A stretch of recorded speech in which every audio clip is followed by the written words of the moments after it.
So sir writing నుంచి మీరు marketing వైపు వెళ్ళారు.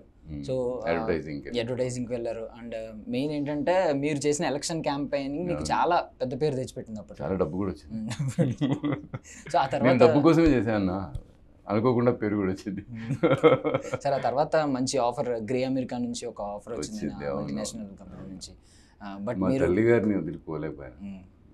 మా నాన్న చిన్నప్పుడే చనిపోయాడు. నాకు మా అమ్మ కూతురు కంటే ఎక్కువ. ఆమెను పెంచుకున్నాను నిజంగా. అప్పుడు ముందు చాలా కార్లు ఉండేవి, నాన్న చనిపోయినాక ఏమీ లేవు. మోటార్ సైకిల్ మీద కూడా మా అమ్మని తీసుకెళ్ళి ఐస్ క్రీమ్ తినిపించిన రోజులు ఉన్నాయి. I never left her. 84 ఏళ్ళకి చనిపోయారు హాస్పిటల్లో ఉండి.